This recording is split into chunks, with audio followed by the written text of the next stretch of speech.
얘들아 안녕? 매일 너희들과 함께 이야기를 나누는 이야기 삼촌이야. 리암, 라온, 댕구리, 현지, 하니, 민하, 재아, 정희, 소희, 파, 선민, 설리, 주원, 유나, 하루, 지환, 전희, 준희, 하린, 하율, 재아, 동준. 우리 친구들 오늘 잘 보내고 있어? 즐거운 일들도 많고 속상한 일도 있겠지만 좋은 일은 잘 기억하고 속상한 일은 좋게 생각하면서 긍정적으로 이겨내자. 무엇보다 삼촌은 오늘을 힘있고 멋지게 보낸 너희들이 무척 자랑스러워. 너희들 정말 멋져부려. 칭찬 스티커 뿅뿅. 아, 그리고 11월 13일 건희, 준희 생일, 19일 재아, 20일 동준이 생일이라고 들었는데 진심으로 축하해. 생일 축하합니다. 생일 축하합니다. 사랑하는 재아, 건희, 준희, 동준이의 생일 축하합니다. 진심으로 축하해. 자, 그럼 오늘 이야기를 시작해볼까? 오늘의 이야기는 바로 백설공주야.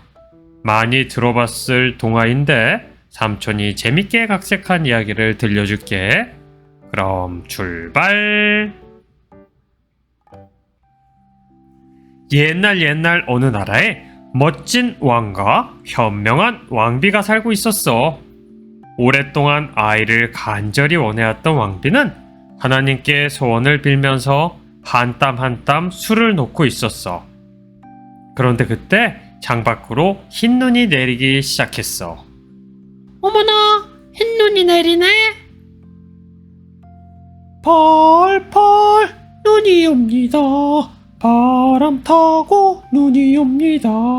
하늘나라 선난 삼년님들이 송이 하얀 솜을 자꾸 뿌려줍니다.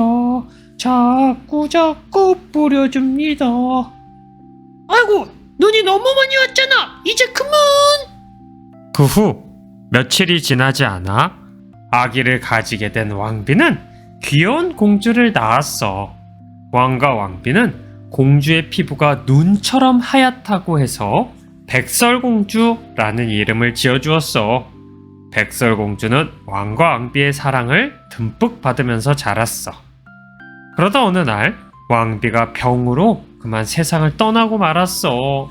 왕은 새 왕비를 맞아들이기로 하였는데 새 왕비는 아름답기는 했지만 마음씨가 아주 고약한 사람이었어.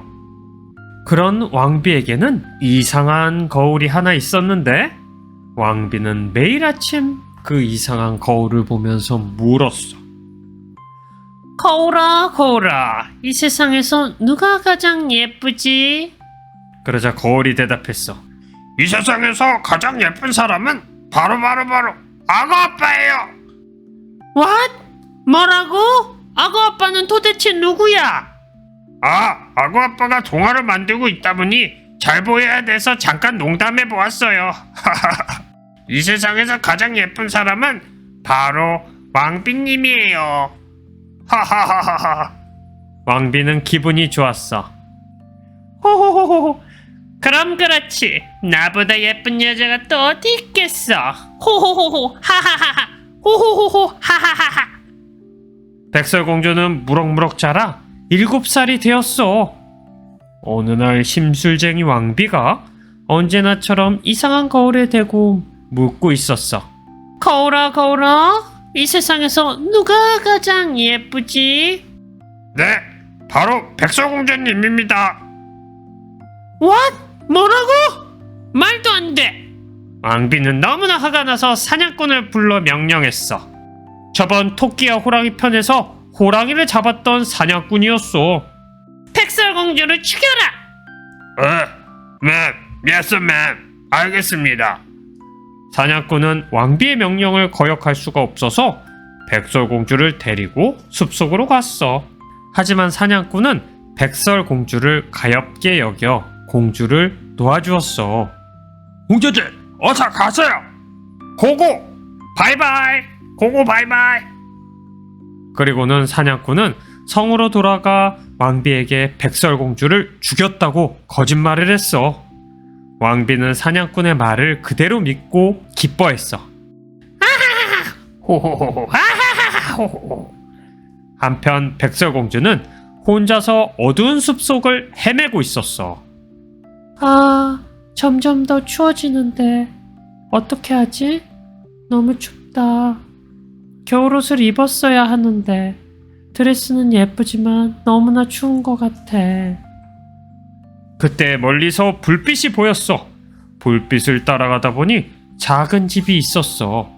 문을 열고 안으로 들어가자 작은 식탁이 놓여 있었어.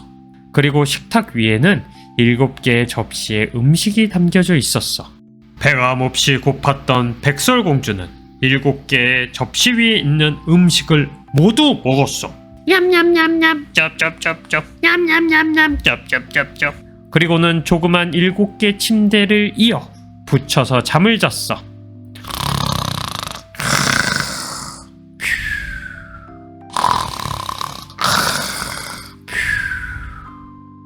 얼마 후 7남쟁이가 일을 마치고 돌아왔지. 아니 내봐 어디 갔어? I'm hungry. 누가 내 밥을 먹었어? 누구야? 도대체 모르겠어. 누구야?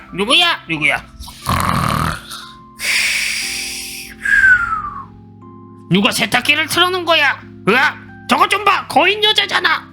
그건 바로 백설공주가 코를 고는 소리였던 거야.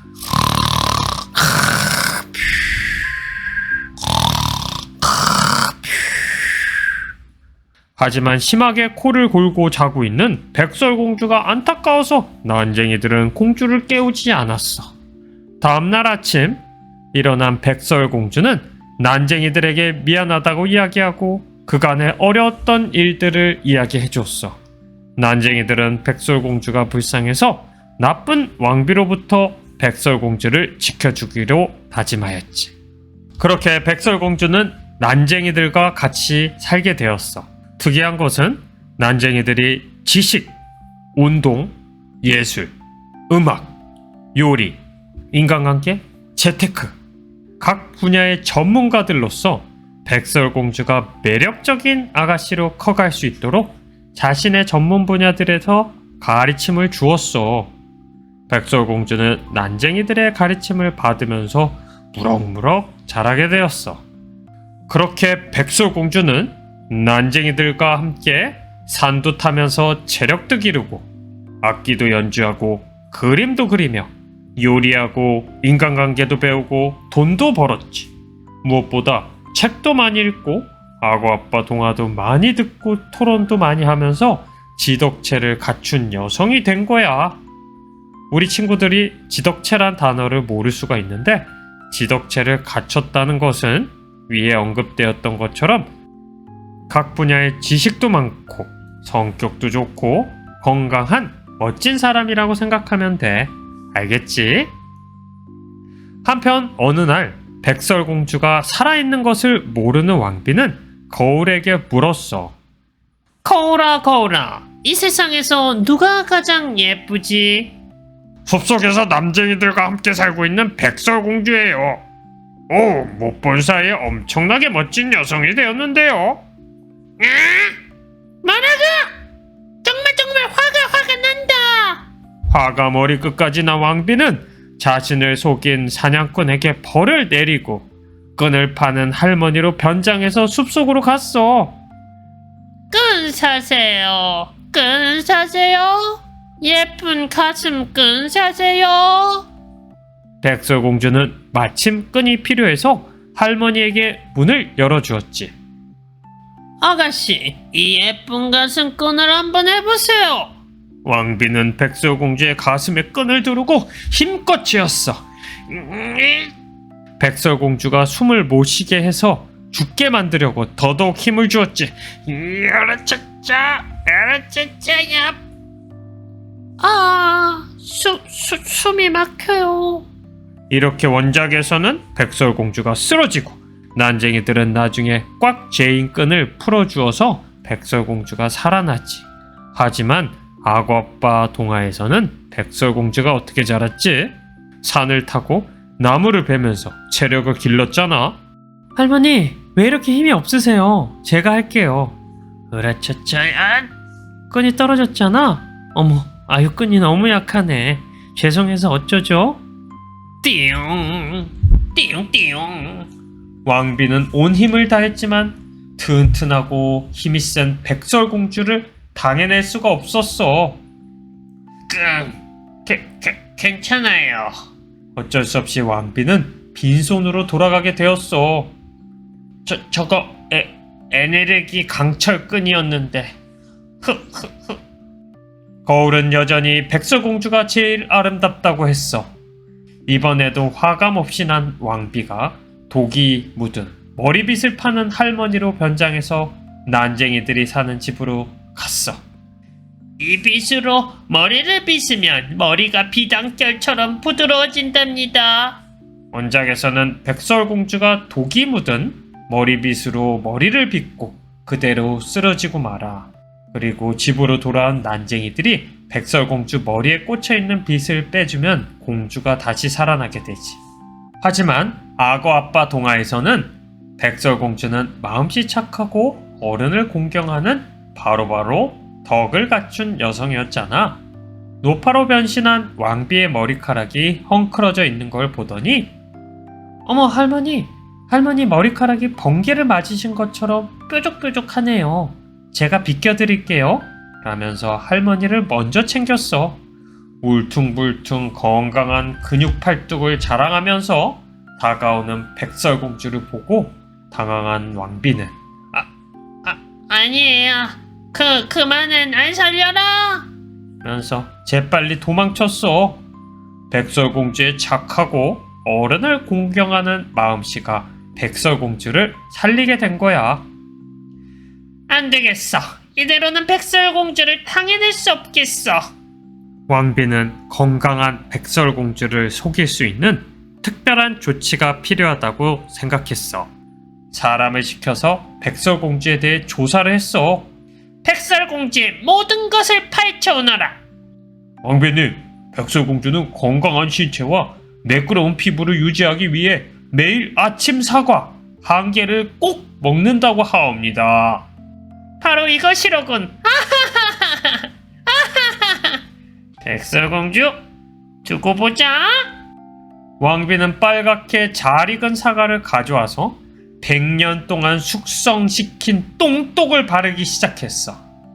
똥똥똥, 세상의 모든 똥똥똥. 왜?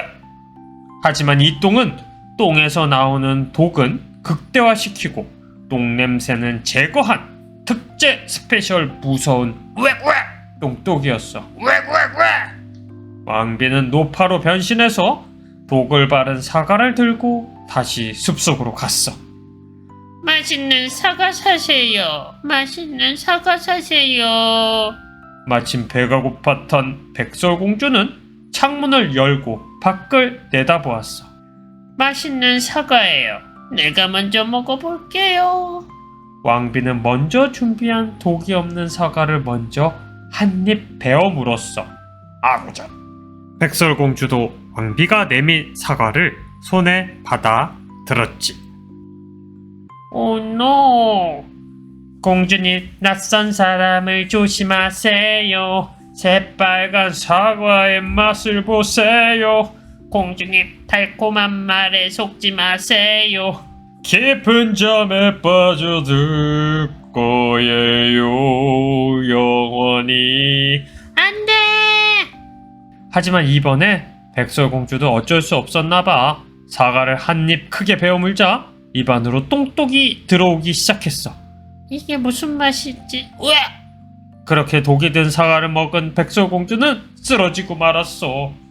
왕비는 서둘러 성으로 돌아와 거울에게 물었어. 거울아, 이 세상에서 누가 가장 예쁘지? 바로 왕비님입니다. 예스! 드디어 내가 가장 예쁜 사람이 되었다. 진짜! 한편 숲속의 난쟁이들은 백설공주의 죽음을 몹시 슬퍼했어. 공주를 차마 땅속에 묻을 수가 없어서 유리로 된 관을 만들었지. 그 안을 꽃으로 장식하여 백설공주를 눕혔고 그 주위에는 숲에 사는 온갖 동물들이 모여 난쟁이들과 함께 슬퍼하였어. 그때 마침 이웃 나라의 왕자가 그곳을 지나가게 된 거야. 왕자는 난쟁이와 동물들이 한 마음으로 슬퍼하는 것을 보고 백설공주가 정말 멋진 사람일 것이라고 생각했지. 이분은 누구시지요? 잠들어 계시는 건가요? 공주님은 죽었습니다. 다시 살아날 수 없어요. 근데 아직 혈색이 좋고 미약하지만 숨을 쉬고 있는 것 같아요. 왕자는 사람의 생명을 살리는데 관심이 많아서 어렸을 때부터 의사들에게 응급처치 방법을 배우고 연마를 해왔어. 그런 왕자는 공주 주변에 한입 베어 물은 사과가 떨어져 있었다는 말을 듣고는 사과 조각이 공주의 목에 걸려 있을 수도 있을 거라고 생각을 했지. 친구들, 음식을 먹다가 목에 걸리면 어떻게 해야 되는지 알아? 하인리히법이라는 응급처치법이 있어. 음식이 목에 걸린 친구를 뒤에서 끌어안고 배를 세게 밀어 올리는 방법이야. 어떻게 하는지는 부모님이나 선생님에게 꼭 물어보도록 해. 왕자는 백설공주를 뒤에서 끌어안고 힘차게 배를 밀어 올렸어. 툭! 백설공주의 목에 있었던 사과 조각이 튀어나왔어. 아, 살았다. 공주는 다시 살아나고 왕자와 난쟁이들은 무척 기뻐하였지. 다시 살아난 백설공주는 왕자에게 진심으로 고맙다고 인사를 했어. 한편으로 백설공주는 자기를 자꾸만 해치려 하는 왕비를 이대로 두면 안 되겠다고 생각을 했어. 친구들이 백설공주라면 나를 괴롭히는 왕비를 어떻게 할 거야? 여러 가지 생각이 들 수 있는데 만약 삼촌이라면 3가지 정도로 대처를 할 것 같아. 첫 번째, 주변 지인이나 친구들에게 도움을 청하기. 두 번째, 나를 왜 괴롭히는지 왕비와 이야기를 하고 서로에게 도움되는 방안을 찾아보기. 세 번째, 더 큰 힘과 능력으로 제압하기. 우리 백설공주도 3가지 방법을 다 사용하기로 했지. 우선 왕자에게 자초지종을 얘기하고 도와달라고 했어. 왕자님, 무도회를 열고 왕비를 초대해 주실 수 있나요? 왕비가 오면 병사를 불러 체포해 주세요. 그러면 제가 왕비와 대화를 해볼게요. 그렇게 왕자의 나라에서는 성대한 무도회가 열렸어. 심술쟁이 왕비는 백설공주가 이 무도회를 기획한 건지도 모르고 초대를 받고 무척이나 기뻐했어. 오호호호호. 역시 내가 정말 이쁘니 이웃나라 왕자도 나를 초대하는구만. 하지만 무도회에 간 왕비는 왕자 곁에 있는 사람이 백설공주라는 것을 알고 몹시 화가 났어. 이번에는 기어코 죽이고야 말 테야. 왕비는 백설공주에게 덤벼들려고 했지만 신하들에게 결국 붙잡히고 말았어. 어머니, 대체 저를 왜 해치려고 하시는 건가요? 흥! 놔! 이거 놔! 어머니, 말씀해 주세요. 저는 어머니와 잘 지내고 싶어요. 말씀을 안 해주시고 저를 자꾸만 해치려고 하시니까 저도 가만히 있을 수 없어요. 왕비는 자기와 눈을 마주치고 대화를 하려는 백설공주를 가만히 보더니 나는 원래 예쁘지 않았어. 오히려 못생겼. 다들 나를 못생겼다고 얼레리 꼴레리 놀려댔어. 그게 너무 싫어서 노력에 노력을 해서 이뻐졌더니 이렇게 결국 왕비도 되었잖아? 백설공주, 네가 이쁘지 않았다면 왕자가 너를 도와줬을 것 같아? 절대 그렇지 않을걸? 백설공주는 그만 깜짝 놀랐어. 심술궂은 왕비가 그런 아픈 과거를 가지고 있었는지 몰랐거든. 한편으로는 예쁜 게 제일 중요하다는 잘못된 인식을 가지게 된 왕비가 안쓰럽기도 했어. 그때 왕자가 왕비에게 다가가더니 왕비님, 저는 백설공주가 예뻐서 좋은 게 아니라 백설공주가 죽은 줄 알았을 때 난쟁이와 숲속 동물들 모두가 슬퍼하는 걸 보고 평소에도 사랑을 나눌 줄 아는 멋진 사람이라는 생각이 들어서 좋아졌어요. 사실 아름답기로는 왕비님께서 백설공주보다 더 아름다우십니다. 하지만 이렇게 남을 괴롭히고 해치는 사람은 멋진 사람은 될 수 없어요. 저는 그렇게 생각합니다. 그 말을 들은 왕비는 그간 외모에만 신경을 써왔던 자신이 부끄러워졌어. 그리고 백설공주에게 정말 미안하다고 사과를 했지. 괜찮아요, 어머니. 이렇게 말씀해 주셔서 감사해요. 이제 서로를 위해서 행복하게 살면 좋겠어요. 어머니께서는 정말 아름다우세요. 저보다도 더요. 아니야, 백설공주야. 내가 마음이 참 못생겼었구나. 사과를 받아주고 날 이해해줘서 고마워. 그렇게 백설공주는 마지막으로 왕비를 용서할 수 있는 힘과 능력을 보여줌으로써 어려움을 멋지게 해결할 수 있었어. 그렇게 백설공주는 왕비와 서로 화해를 하고 왕자의 청혼도 받아들여서 왕자와 결혼해서 행복하게 살았대. 끝! 친구들, 삼촌이 각색한 백설공주 이야기 잘 들어보았어? 원작하고는 조금 다를 수가 있는데 삼촌은 백설공주가 스스로 힘을 길러서 역경을 이겨내고 필요한 경우에는 다른 사람들의 도움도 받으면서 사이가 나빴던 왕비와도 화해를 할 수 있는 해피엔딩이었으면 좋겠다고 생각을 했어. 예쁘고 아름다운 외모도 중요하겠지만 그것보다 더 중요한 것은 능력을 키워서 넓은 아량과 어려움 속에서도 지혜와 용기를 내는 자세인 것 같아. 오늘은 이 부분에 대해서 우리 한번 곰곰이 생각해 볼까? 알겠지? 삼촌이 준비한 이야기는 여기까지야. 마지막으로 구독과 댓글은 사랑이야. 그리고 댓글에 친구들 이름을 남겨주면 인트로에 친구들 이름을 불러줄게. 사랑해 친구들. 안녕. 빠이빠이.